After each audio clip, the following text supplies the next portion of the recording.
बाबेरी दास हर पूर्णमासी पे बाबा जी के दरबार आके हाजिरी लगाते हैं। तो इस बार बाबा जी के दरबार कोई मजबूरी थी जिस वजह से बाबा जी के डेरे आकर दास हाजिरी नहीं लगा पाए। ये पूर्णमासी की हाजिरी भरने हम दरबार साहब हाजिर हुए, बाबा जी के चरणों में हाजिर हुए। तो कुछ संगतों के सवाल भी थे जो डेरे के अंदर हुए थे कि बाबा पितृदोष लगे हुए हैं, तो पितृदोषों का हम पे बहुत गलत असर हो रहा है। तो उनसे मैं ज़रूर कहना चाहूँगा कि बाबा के दरबार को मानने वाले जो होते हैं उन पे पितृदोष नहीं लगते, क्योंकि बाबा के नाम का भोग दिया जाता है। उस भोग से जितने पितर होते हैं हर पितर उस बाबा की जूठन लेकर तृप्त हो जाता है। पर उनके लिए एक और विचार है, एक और वचन है कि जो संगत पितरों का इतना डर मानती हैं कि पितृ हमें ज़रा सी गलती करने पे पितृदोष लग जाने हैं, पर गुरु घर के दोष से नहीं घबराती। अगर पितृदोष लगे हैं तो पितृदोषों का इलाज बाबा के दरबार में आके हो जाता है। बाबा की मेहर कृपा होती है, जितने पितर होते हैं सब शांत हो जाते हैं। पर जो गुरु घर के लिए मन में गलत विचार रखता है या गुरु घर को धोखा देता है या गुरु घर से बेईमानी करता है, तो गुरु घर का दोष ज़रूर लगता है।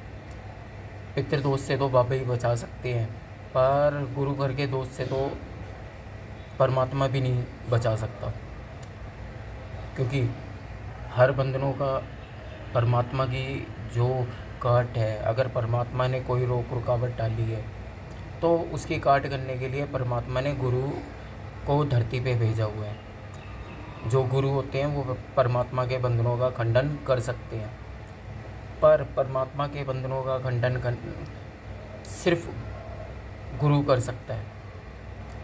गुरु के बंधनों का खंडन परमात्मा नहीं कर सकता। तो यही दास की बेनती है कि गुरु घर के दोषों से बचें।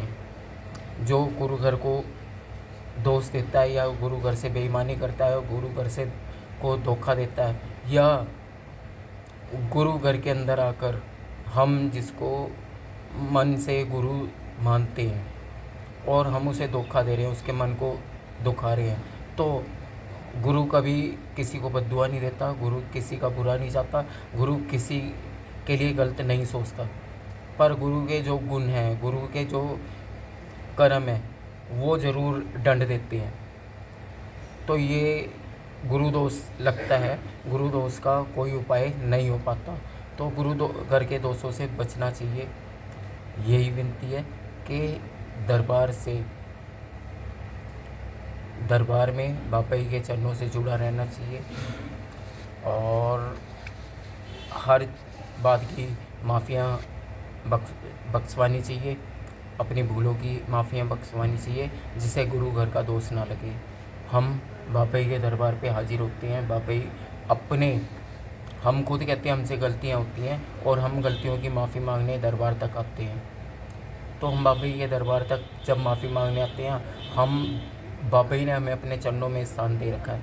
तो जो संगतें हैं वो तो डेरे से जुड़ी हुई हैं, और डेरे से इस बाबा जी के डेरे से नहीं जुड़ी, अपने अपने डेरों से जुड़ी होती हैं। तो उनकी जो गलतियाँ होती हैं उन डेरों के लिए होती है, वो उन डेरों के साथ ही अपने दोष लगाते हैं। तो गुरु घर का दोष यही होता है, गुरु घर के दोष से बचना चाहिए और अपनी माफ़ियाँ मांगनी चाहिए।